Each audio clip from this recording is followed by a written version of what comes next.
So hey everyone, it's Trevor Turnbull here with Sports Networker, and I'm joined via Skype for what I understand is Bernie Nichols' very first time on a Skype video interview. Welcome, Bernie. Great to chat with you here.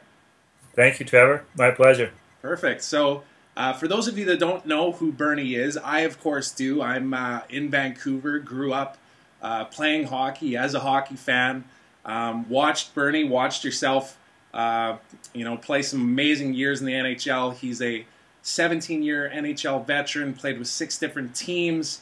He's one of only 8 players to surpass the 70-goal mark, one of only 5 players to score more than 150 points in a season, which is incredible still. Currently the coaching consultant with the LA Kings and also an ambassador / partner with Get Real Experiences. And we're going to talk to him a bit about that because I really want to know, what does somebody in the hockey business do when there's no hockey? So, Bernie, let's maybe start out just talking a little bit of hockey here. Like I say, I grew up watching you. It's really an honor to be chatting with you here today. Let's talk about your career a little bit, and what are some of the highlights that really stand out for you during your playing career? Well, first and foremost, just playing the NHL was an absolute thrill, a dream. Like that's a question you get asked a lot, and the simple answer is just that. Playing the NHL was an absolute dream. Obviously, playing with Wayne Gretzky, yeah, was amazing. I only got to play with him for a year and a half, but I couldn't imagine playing with that guy for like 10 years. It would have been pretty spectacular, but. And I think, not to cut you off there, but I think I read something about your time in playing with Wayne too. You actually weren't on a line with Wayne, were you? Who was on your line again? It was Luc Robitaille and Dave Taylor. Dave Taylor, right? Yeah. But obviously I killed penalties with Wayne. I had 8 shorthanded goals that year, yeah. And playing on the power play with Wayne, obviously was pretty special. Yeah, no kidding. Yeah. And so, after hockey ends, of course, you find that next thing. And just this past season, you came on as a coaching consultant with the LA Kings. Tell us a little bit about what that role was like and what your involvement was directly with the players. Well, for a long time, I was calling the Kings. They were my first team, and I probably have the most people there that I know, and I hang out there the most, do a lot of fancy cans for them, and they were always struggling. And for a couple of years there, I was watching their power play. They were struggling. I think the one year they were like 1 or 2 for 25 on 5-on-3s. Wow. And I'm just going nuts. And I'm calling Dean Lombardi and saying, Dean, look, you need help here. I just want to help. You know what I mean? And yeah. So he got me to talk to Terry Murray, and Terry didn't think it was something that would work, and I think he was kind of protecting the other coach who was doing it. And I said, I don't want to take someone's job. I just want to help. And last year in January when they had fired Terry, and I'd actually text Dean, they hadn't announced who was going to be the coach yet, and I just kind of said, "Can I call Daryl?" And he said, he texted me back, "Yeah, go ahead." For some reason I just knew it was going to be Daryl, and. Daryl was great. Daryl was the guy. I played for Daryl in Chicago, and he actually called Chris Chelios, Gary Suter, Jeremy Roenick, Joe Murphy, Tony Money, myself into his room and said, "Look, I don't play the power play. This is your power play. You guys work at it hard and just make it work." I think we were like 24% for that year. We led the league. It was awesome. So when I had mentioned to him that I'd like to help, he was all for it. And Daryl's not a kind of guy. There's no egos involved. He just wants to work hard. He wants to win, whatever it takes, and he doesn't care how it gets done. He just wants to get it done. So when I had mentioned to him, he said, "I like the idea." He said, "Call Dean and see what he thinks." And I already knew what Dean thought because I was already talking to Dean about doing it. He told you to call him. Text him. So Daryl had called me. I was actually hunting down in southern Ontario, and said, "Come on in on the 3rd. We're home for 10 days. So he had texted me and said, "I want, just come today. Don't bring your stuff. Just meet the people or something." And then About an hour later, I get another text, and he goes, "The hell with it." He says, "Bring your stuff. We're going to do it right now. Let's just do it." Yeah. I said, "Great." So I was there for like 10 days. I said, "What do you want now?" He said, "Well, I haven't been on the road with the guys. I want you to come on the road with me." I said, "Great." We went Calgary, Edmonton, Vancouver. We won 2, tied 1, 506 points. I said, "What do you want now?" "Well, I want you to stay the rest of the year." Yeah. I said, "Great." So the cool thing was, I'm more on the player's side than the coach's side. I still feel I have a really good connection with the players, and I think the players really, they got along great with me, and I think they could identify more with me talking to me rather than the coach. I think, and I think sometimes, your coach can be really hard at times, where I would be the other guy and come by and pat the guy and go, "Hey, bud, it's all right," Yeah. So I think we work really well together like that, and for the most part, I was, assistant coach, but I was kind of with the players, so it was just a really good fit. So you played the good cop in the good cop, bad cop scenario. Yeah, I had the good role, because I was with the guys, and I think Daryl knew that, and he was good with that. Like I think he had a feel for me how I got along with the players, and I think that made things really good for us. Yeah, yeah. Well, it obviously showed because the team went on to win the Stanley Cup last year, first time in the history of the team. And as a fan myself, just watching that team and the confidence that they built leading up to the playoffs and throughout the playoffs was, it was a thing of destiny. You could just tell, right? And it was maybe those little things that you were helping out with too. I think I also read that you were, working directly with guys like Drew Doughty on his shots and just little details like that, right? The kind of stuff that maybe helped them just get over the hump and win those tough games, right? Well, I've said this before. If I had anything to do with their success, I'm thrilled to death, But a lot of the things I did do, and I had talked to Daryl about doing that, and, I just wish I had done it more as a player, and I've heard stories with guys is, our team, and a lot of teams, they work really hard at practice and this and that, but a lot of times guys don't work hard on their craft. And what I mean by that is shooting. I've heard stories, guys shooting pucks for an hour, one-timers, just shoot the puck, and just work hard on your trade. And, I took Drew a lot. I took a couple of the young defensemen out, and I just feed them one-timers, for a long time and do that. And some of the forwards too. And I told Daryl, and that's one thing I want to do this year more is, I'd go out in the morning time, maybe half an hour before practice, take a couple guys out and just work on their shooting, and it can only help. You practice your shot enough, and, for that one shot that you're going to get, you're going to make a good shot, and hopefully you may score, but at least you're working hard at it. It's like a golfer, guys hit, golf balls for 2 hours, 3 hours, the professionals do, just keep pounding balls. The same with pucks. You got to keep shooting pucks, just keep working on your trade. So, and that's just little things I like to do with guys, and if it helps, then that's great. Yeah, yeah. Well, I think on the business side, it's I believe it's the book Good to Great, where it talks about somebody has to have put in at least 10,000 hours on something before they actually are an expert, right? You need to just put in the time and do something over and over and over again. It just becomes second nature, right? Yes. So same thing applies in sports, definitely. So with the Stanley Cup win, of course, you got your time with the Cup as well. And you did something pretty unique with it. I don't know if anybody's actually taken the Stanley Cup hunting and tied it up in a tree with their bow, but maybe tell us about your day with the Cup.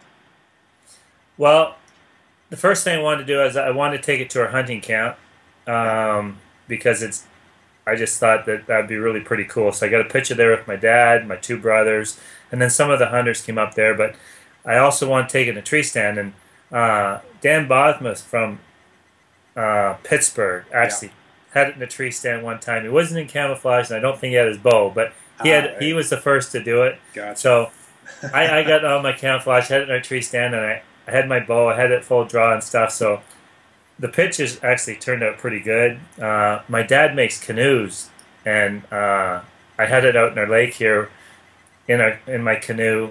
And the guy that looks after the cup, he's a little nervous me going out there, but I didn't take it out too far. But so that was really pretty special for me. Obviously, I took it to my arena where I played all my minor hockey and had all the kids. I actually went to the radio station here in town and took it there for them. But then the marina, my daughter was up here. She was with me the whole time during the cup run, and she wanted to go jet skiing. And so we made a deal with the marina there. They gave us a couple jet skis for the day if we would take the cup down there. So wow. We took the cup down there for an hour, and all their people, and they actually advertised for it too. So there's a lot of people came there, and then I went across the street. Curry Motors is where I leased my truck from every year or every 3 years, and they were nice enough, so I took it there for some pictures, and then just brought it home. And I think we had at least about 200 people come through here. Wow. For the rest of the day. It was really cool. Yeah.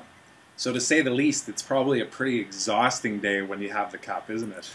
No, it is, but it was really pretty cool. And I'll never forget the first time, because I had seen it and I'd held it, but when the guy brought it in the truck, he opened it up and he said, "You want to get it out?" And it's in velvet, it's in a case, and just open it. So I reached in and get it just to grab it for the first time.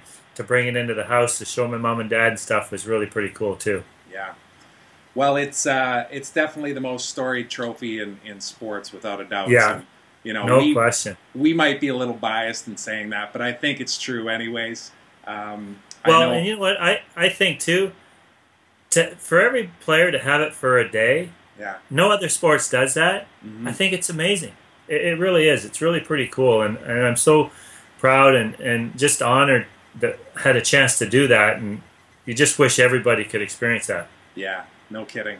Well, congratulations on that again, because like you say, it is a pretty amazing thing to have happen in your lifetime. And I've only actually been close to the Stanley Cup once before at the Hall of Fame. I refused to touch it, so you just never know, right? Even if you don't win it during a playing career, or like myself, you never got a playing career, there's still always a chance that someday, right, you might be able to hoist it up.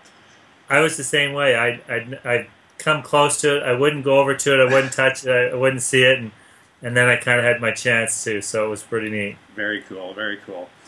So this is actually a good transition into talking about what you're up to now, because obviously there's no hockey right now, unfortunately. We're hoping that that's going to get solved here in the next little bit. I hope so. Yeah. But you also mentioned that you're an avid outdoorsman. So you're a hunter. You love fishing. You've obviously got a great network of people that you've built over the years in your involvement in hockey, and it's led you to your involvement with Get Real Experiences, as well as the entire Get Real company. So maybe tell us a bit about Get Real Experiences and what it actually is. Well, basically it's I was approached on this company just before our playoffs last year, and we really wanted to try to set something up for people, kids, to experience certain things kind of like we did. As far as, like you could take a group of people, you could rent a suite, a box that, we'll use LA for example, to come to a Kings game. They'd sit, they'd experience the game. Maybe I'd get Luc Robitaille or a couple of the ex-players to come in, during the game. I'd be in there. After the game, maybe take them to the dressing room. Have dinner with them before, whatever. Let them experience, see the players, introduce them to the players. Maybe take them to a pregame skate practice before. Little things like that. We talked about doing a fishing trip, or I'm an avid hunter. If there's a guy that, avid hunter wants to hunt with a hockey player, I could take them out, or take a group of people out on a fishing boat. I got connections with guys that go out deep sea fishing or something, so you could have a group of people with some ex-hockey players or current players who go out and spend the day or a couple days or something like that. So there's so many different things that can come from that, but to me, just the thought of that was really pretty cool. Just to have, for being a kid myself, I play hockey my whole life, but I'm still a kid when it comes around the rink and stuff like that. So to have that experience with other people, I think they would really enjoy it, and to have the opportunity to kind of give them that, I think would be really pretty cool.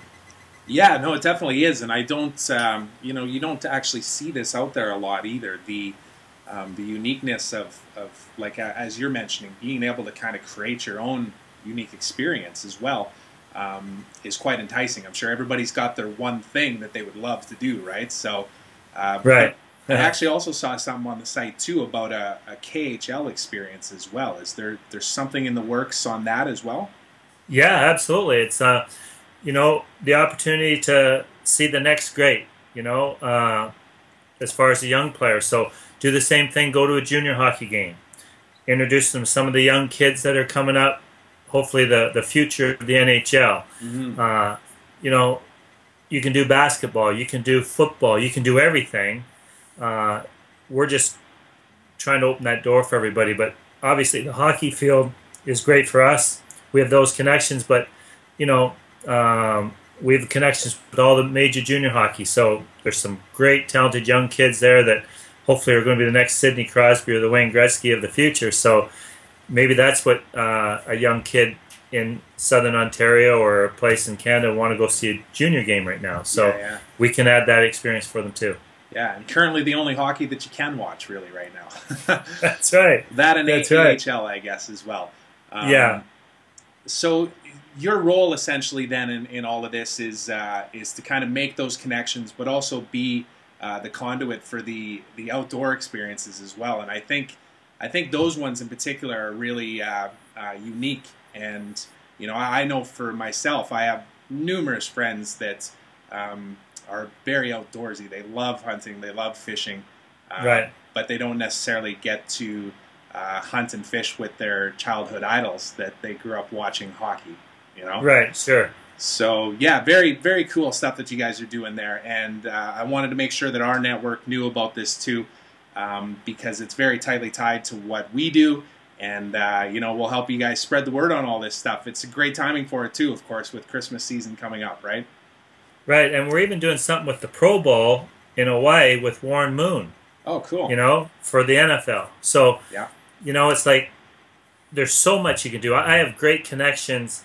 I'm real good friends with both the LA Lakers and the Clippers. I have a real good friend, the coach, Vinny Del Negro of the Clippers. They're doing great right now. So, maybe you want a basketball experience. Go to a basketball game. There's just so many things you could do that, to me, I just think it's so cool because, like I said, I'm still a kid when it comes to the rink, and to watch the kids, watch our players play, watch the professionals play, or watch the juniors play. So I can just imagine young kids having the opportunity to go to a rink, go to a practice, especially for the NHL. If we're playing, say we're at the Kings, we're in Toronto, our pregame skate, 11:30. Bring kids down, watch the pregame skate, see the stars of the NHL or something like that. It's just, there's nothing better. So to have that opportunity with Get Real Hockey and everything about it, I just think it's so really rewarding for me, but I just think it's a cool concept. Yeah. Oh, it's great to see your enthusiasm for it though too, Bernie. Like, it really is enlightening because, anytime a person's involved in the sports industry, you eventually kind of get numb to the excitement, the cool factor, I guess, that a person might have had when they first got in. Like you referenced when we first started talking, what's the best part about playing in NHL? Playing in the NHL, right? That first game, like if you could recreate that moment every single time, it'd probably be exhilarating, right? And oh, no kidding. I think that's the feeling that a lot of your clients in this case would probably get from these experiences. It's just that you never think that it's possible, and all of a sudden you're doing it, right? Right. Yeah, that's right. Perfect. Yeah. So tell us how we can find out more information about this. How can people go and figure out, what they want to do and how to contact you guys to make it happen? Well, it's Get Real Hockey. So you can go to the website there. Okay. And that has all the information there. Like I said, there's Get Real Football, there's Get Real Soccer, there's Get Real everything, but Get Real Hockey, you can go to there, you can go to the website, it has all the information there, it has all the everybody's contact information, and then just see what you want to do, as far as what kind of package you'd like, this or that, but it's all right there. And they have bloggers every day that they're always writing up, whatever's happening in whatever sports it is, hockey, baseball, football. they're writing about every day on Facebook, on Twitter. My Twitter account's right full of all Get Real Hockey, Get Real everything. So it's really pretty cool to follow up and, because they're up to date in everything that's going on too. So, it's really good. Awesome. Well, we'll link all that up for everybody so that they can go and find it. And I also understand that you're on Twitter too. You're an avid tweeter, are you, Bernie? Well, I was quite a bit during the playoffs and stuff, and I still keep people update what I'm doing, this or that. It's Bernie Nichols 9, so easy to get. And every now and then I'll let you know what I'm doing or where I'm at. Cool. Well, that's the thing, is people like to see the behind the scenes, and maybe Twitter's that first step. That's right. The next step is them actually going forward and working with you guys and getting behind the scenes for real and shaking some hands. So absolutely. Awesome. Bernie, hey, thanks very much for doing this. Like I say, it's an honor to speak with you and appreciate your time. Thanks, Trevor. Anytime. My pleasure.